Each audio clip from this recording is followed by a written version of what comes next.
Yes, the mic take on the production. Bong Chicha Bagop, let her know the producer. DJ Garanga Jagular, Bancho Lele Mam Jipping, Mamuna nearby. DJ Garangi Nom Gular, Bancho Lele Mam Jipping, Mamuna nearby. Changi Moyang, Changan Panaranchol, Changi Moyang, Changan Paninjim. Na you run a baile, Keran Pat, Ranche Koja Tekto, Koche Koja Logi, Daniel Melakol, Jack, Malaki, Ding, Mother Babol, Daniel Melakol, Mambel, Melin Rana Kolda, Pain, Mamparan, Patkai, Jeren Moy, Timban Yamin, Dictor Melakol, Mambel, Melin Rana Kolda, Pain, Mamparan, Patkai, Jeren Moy, Pandagan Yamin.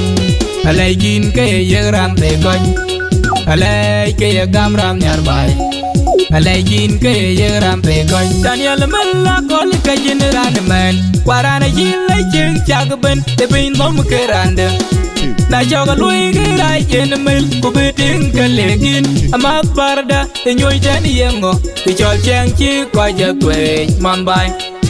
Dictor Melakol mabelek Melin Rana Kolda Pain Mangwaran Patkai Jeren Moy Pandagan Yamin Lual Madol Malwet Badir Gulor Lor Mang Nyarbai Yin Mabye Badir Gulor Lor Mang Nyarbai Lual Adana Man Badir Gulor Lor Mang Nyarbai Tengai Nyuji Deng Wana Kuala Madut Badir Gulor Lor Mang Nyarbai Yin Mabye Badir Gulor Lor Mang Nyarbai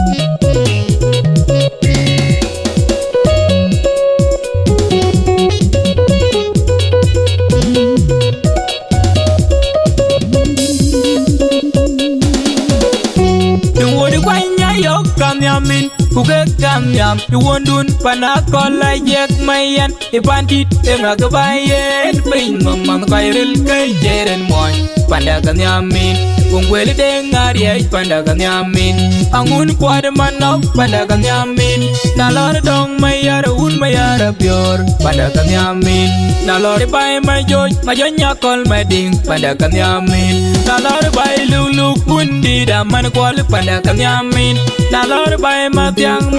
Jangol, Pandagan Yamin, Daniel Melakol Mabelek, Melin Rana Kolda, Pain Mamang Kairil, Jeren Moy, Pandagan Yamin, Polana Matthew, Wanana Jung nearby, dear Gulor, Dormam nearby. Bak Morangok Mamwa, Elegin, Bangawar, my shoulder by dear Gulor, Dormam nearby.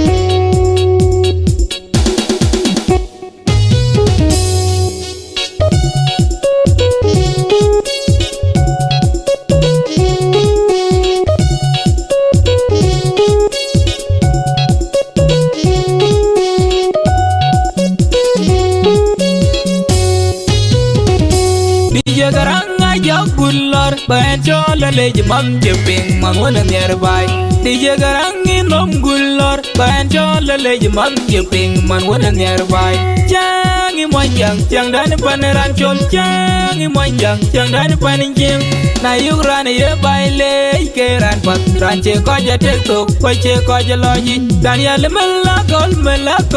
Jack, Malaki, Ding, Mother Babol, Daniel Melakol Mambel. Melin Rana Kolda, Pain Mamparan, Patkai Jeren Moy, Timban Yamin, Dictor Melakol Mambel, Melin Rana Kolda, Pain Mamparan, Patkai Jeren Moy, Pandagan Yamin, Alaikin kaya yagram te koy, Alai kaya gamram nyarbai, Alaikin kaya yagram te koy, Daniel Melakol ka generan man, Warana yilay jeng chagben, te bin mom keranda. Na joga lui kirai mil kubiting kalegin Amak barda te nyoy jani yengo Ti chol cheng chi kwa jakwe mambai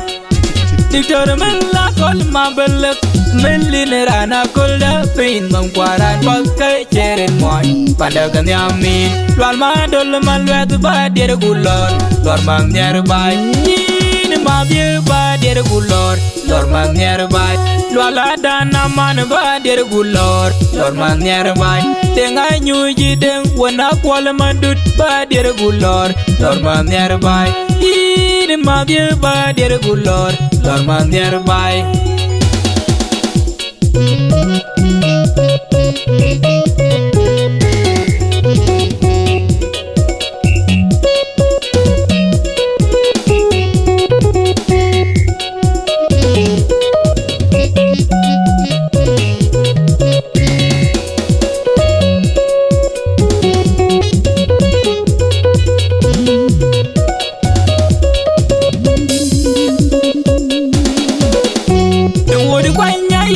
Yamin kuke kam yam iwondun panakola yek mayan ipantit enga kebayen ping mamam kairil kay jeren moy pandagan yamin kungweli dengar yay pandagan yamin angun kwad manok pandagan yamin nalor dong mayar un mayar bior pandagan yamin nalor bay majoj nyakol mading pandagan yamin nalor bay lulu kundi daman kwal pandagan yamin nalor bay matyang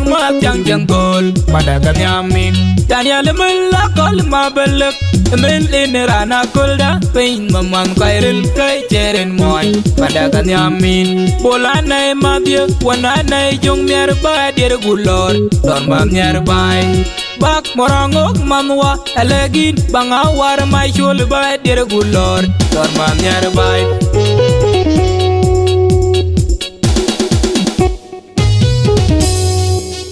lwal barten wana dana